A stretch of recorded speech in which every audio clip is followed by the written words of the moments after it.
transnasional. Aliran-aliran pemikiran dari luar negeri dibawa ke Indonesia. Ini bagi saya sangat membahayakan NKRI dan seterusnya. Dan banyak pemikiran itu radikal. Karena Ki Hasim waktu itu ingin menyoroti ada pemboman, pembunuhan, dan lain sebagainya. Nah kemudian dilontarkan oleh Ki Hasim. Jadi Habib kita di sini ingin bagaimana masyarakat dan di tengah masyarakat Islam Nusantara. Sekarang yang dimaksud Islam Nusantara apa Pak Kiai? Ya Islam yang rahmatan lil alamin, Islam yang santun, Islam yang lembut, Islam yang sudah berurat berakar. Itu menjadi daripada perilaku bangsa Indonesia. Nah, begitu beliau jabarkan, saya dukung. Oh bagus Pak Kiai, tidak ada masalah. Anggap saja ini urusan mudah nilai sudah Islam Indonesia. Jadi bagi kita tidak ada masalah. Tapi di kemudian hari, setelah beliau tidak lagi memimpin PBNU, sudah PBNU diganti dengan pimpinan baru, ada pergeseran. Nah, ada pergeseran. Ternyata Islam Nusantara akhirnya muncul lagi Islam Arab lah, Islam ini, itu yang tadi kita bahas. Nah, begitu muncul ini bahwa kalau yang dimaksud Islam Nusantara itu adalah Islam di Nusantara atau Islam yang sudah berurat berakar dari perilaku bangsa Indonesia atau Islam yang santun, Islam yang ramah, kami di FPI ahlan wa sahlan, kami tidak tolak. Tapi kalau yang dimaksud Islam Nusantara adalah menusantarakan Islam, mengindonesiakan Islam, memprivilegisasikan Islam, mengarab-arabkan ajaran Islam, kami tolak. Dan karena itu 2 bulan yang lalu Ki Haji Hasyim Muzadi kembali datang ke kantor FPI. Beliau curhat soal PKI dan lain sebagainya. Nah kemudian di ujung pertemuan saya tanya Pak Kiai, maaf ya, saya bilang Pak Kiai, dulu kan Islam Nusantara yang pertama kali perkenalkan ke saya kan Pak Kiai. Saya kan terima itu. Tapi kenapa jadi sekarang Islam Nusantara jadi jenggot Arab gitu? Apa ini? Apa dijawab oleh Ki Hasyim? Iya Habib, dulu Islam Nusantara itu program kita, tapi dibajak sama liberal. Ada istilah pembajakan sudah. Nah karena sudah dibajak, diselewengkan artinya, ya kami kembali lagi ke rahmatan lil alamin. Itu yang beliau sampaikan. Jadi di sini kita bukan berdebat soal istilah Islam Nusantara, tapi soal isinya apa yang dibawa. Isinya apa yang dibawa. Nah kalau mereknya Kaponta, isinya daging babi, sudah. Jadi kita tidak terpaku kepada merek, tapi kita juga mau lihat isi mereknya mesti bagus, isinya juga mesti bagus. Jangan juga mentang-mentang saya ngomong begitu ya sudah, kalau itu isinya daging kambing, mereknya babi, yang nggak boleh juga sudah. Jadi kita berpegang kepada 2, substansial dan formalitas. Mereknya halal, isinya juga harus halal. Nah itu yang saya mau sampaikan. Maka itu kenapa akhirnya saya dan kawan-kawan di FPI menolak keras kampanye habis-habisan saudara tentang Islam Nusantara. Kita sikat, kita habisi, kita nggak kasih nafas. Akhirnya Islam Nusantara saudara mati sebelum waktunya. Jadi artinya bukan kita perang soal istilah, bukan, tapi kita perang soal substansi yang tidak sesuai dengan ajaran Islam. Nah baiklah, yang terakhir tadi ada pertanyaan yang ingin saya garis bawahi soal pilgub di Jakarta. Jadi sebetulnya kami melawan Ahok ini bukan baru sekali.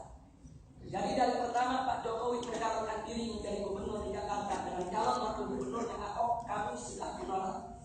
Kami bukan menolak Pak Jokowi ini, bukan. Kami tidak punya urusan sendiri pribadi dengan Pak Jokowi. Tapi kami minta supaya Pak Jokowi didampingi oleh selain Ahok. Jangan orang di luar Islam. Nah, tapi ternyata partai-partai saat itu ngotot karena melihat popularitas Jokowi tidak terkalahkan. Akhirnya tetap ada partai yang ngotot memasukkan Ahok menjadi wakilnya. Nah kenapa kami khawatir? Karena Pak Jokowi menjadi wali kota Solo, wakilnya adalah seorang non-muslim. Begitu beliau lari ke Jakarta, beliau tinggalkan kursi wali kota di Solo, wakilnya naik menjadi wali kota Solo. Sampai saat ini wali kota Solo non-muslim akibat ditinggalkan oleh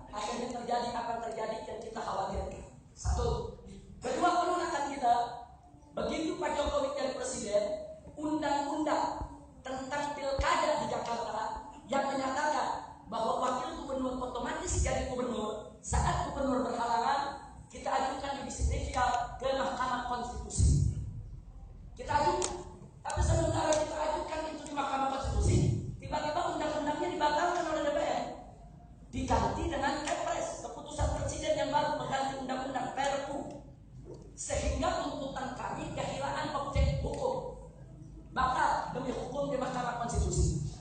Nah kemudian akhirnya akan terjadi, saudara, kita ribut soal Perpu yang dikeluarkan Presiden, membutuhkan fatwa dari Mahkamah Agung. Apakah wakil gubernur itu otomatis naik atau dipilih lagi? Sementara ini dikaji oleh Mahkamah Agung, Mahkamah Agung harus mengkaji selama 14 hari. Baru seminggu dikaji, Jokowi jangan terburu-buru melantik Ahok di istana. Jadi artinya tuntutan kami ke mahkamah, tuntutan minta fatwa pun batal karena didahului oleh putusan politik. Gagal lagi kita punya upaya. Nah setelah itu SK Gubernur Menteri Dalam Negeri dalam pengangkatan Ahok kita pertuntutkan, kita tuntut, enggak kita biarkan. Nah, tapi lagi-lagi kita gagal dalam tuntut. Kemudian setelah itu akan kami lakukan setiap hari Jumat kami demo. Kami datang ke DPRD untuk meminta Ahok dilengserkan. Nah tapi DPRD menjawab nggak bisa kalau belum ada bukti-bukti pelanggaran. Akhirnya setiap bulan, setiap kita mendapat pelanggaran yang dilakukan oleh Ahok, kita laporkan ke DPR. Dari pelanggaran etika, pelanggaran pengelolaan APBD, dan seterusnya dan seterusnya. 6 bulan kami demo, tidak ada buah hasil. Bahkan sempat terjadi bentrok antara laskar dengan polisi. 20 laskar kami di penjara, divonis masing-masing antara 4 sampai 6 bulan penjara, dan salah satunya meninggal dunia dalam penjara. Tapi kita tidak berhenti, tetap kita tidak aktif. Nah akhirnya apa yang kami lakukan? Kami undang ratusan ribu umat Islam, habaib, kiai, karena presiden tidak mau lengserkan Ahok, DPRD tidak mau lengserkan Ahok. Akhirnya kita angkat seorang kiai Jakarta, Kiai Haji Fahrozi Ishaq, seorang Asy'ari Syafi'i, kami lantik, yaitu di hadapan ratus ribu umat Islam sebagai Gubernur Rakyat Jakarta.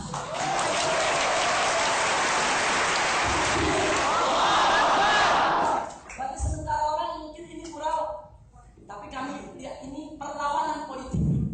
Maka itu nggak pernah kami akui sampai saat ini Ahok sebagai Gubernur Jakarta, tidak pernah. Tapi ala kulli hal, perjuangan kita akhirnya membuahkan hasil. Di mana membuahkan hasil? Begitu Ahok melakukan manipulasi laporan keuangan APBD. Jadi Ahok menyusun rancangan APBD, anggaran pendapatan belanja daerah, dikirim ke DPRD, diparipurnakan. Dalam paripurna ada yang diubah oleh DPR, kemudian diputuskan. Nah, hasil putusannya harus kembali ke gubernur tanda tangan, harus kirim ke Menteri Dalam Negeri. Tapi apa yang dilakukan Ahok? Dia kirim ke DPRD, DPRD balikin ke Ahok, di Ahok disimpan dalam lagi, yang dikirim ke Menteri Dalam Negeri yang pertama kali Ahok. Ini manipulasi, ini sudah penipuan ini, nggak boleh dibiarkan. Begitu kita dapatkan bukti tersebut, kita protes ke Menteri Dalam Negeri, kita protes ke DPRD. Hasilnya digelarlah hak angket DPRD Jakarta. Dalam hak angket keputusannya bahwa Ahok terbukti telah bersalah melanggar undang-undang. Angket meminta kepada DPRD untuk menggelar paripurna hak menyatakan pendapat. Tapi sayang sampai hari ini DPRD belum menggelar hak menyatakan pendapat. Ini tinggal salah. Kalau hak menyatakan pendapat digelar, setiap orang diminta pendapatnya apakah Ahok lengser atau tidak. Kalau suara terbanyak lengser, Ahok langsung lengser. Upaya yang sedang kita lakukan. Nggak sampai di situ. Terakhir kami diundang oleh BPK, Badan Pemeriksa Keuangan Daerah DKI. Dan BPK memaparkan kepada kami 5 kasus korupsi Ahok. Total jumlahnya 1,8 triliun. Akhirnya laporan BPK tersebut kami bawa ke Mabes Polri dan kami bawa ke KPK untuk menjadikan Ahok sebagai tersangka. 2 minggu yang lalu 5 komisioner KPK yang 4 sudah setuju menjadikan Ahok sebagai tersangka. Tapi ada 1 anggota komisioner non muslim, kelihatannya titipan dari atas, yang bertahan nggak mau menjadikan Ahok sebagai tersangka. Nah, dalam undang-undang KPK, kalau 5 komisioner sepakat, nggak boleh dijadikan tersangka. Karena itu insya Allah tolong didoakan. Amin. Hari Senin yang akan datang insya Allah tanggal 4 April kami akan mengadakan aksi besar-besaran. Pertama, kami akan kepung KPK agar KPK menjadikan Ahok sebagai tersangka karena bukti sudah kuat secara hukum. Dan yang kedua, kami akan ke DPRD, akan kepung DPRD untuk segera menggelar paripurna untuk melengsarkan Ahok karena sudah melanggar konstitusi dan undang-undang.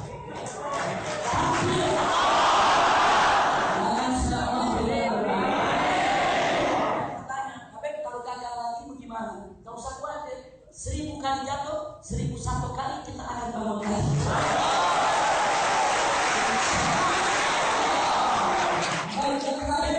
Soal calon gubernur, kami dari Gerakan Masyarakat Jakarta telah berhasil membentuk Majelis Tinggi Jakarta Bersyariat yang anggotanya para habaib, para ulama, para kiai yang ada di Jakarta yang bertekad untuk merebut kembali kepemimpinan di Jakarta ke tangan umat Islam. Insya Allah besok hari Ahad tanggal 3 April seluruh calon gubernur muslim yang sudah diumumkan di televisi akan kami undang ke kantor MPI di Petamburan.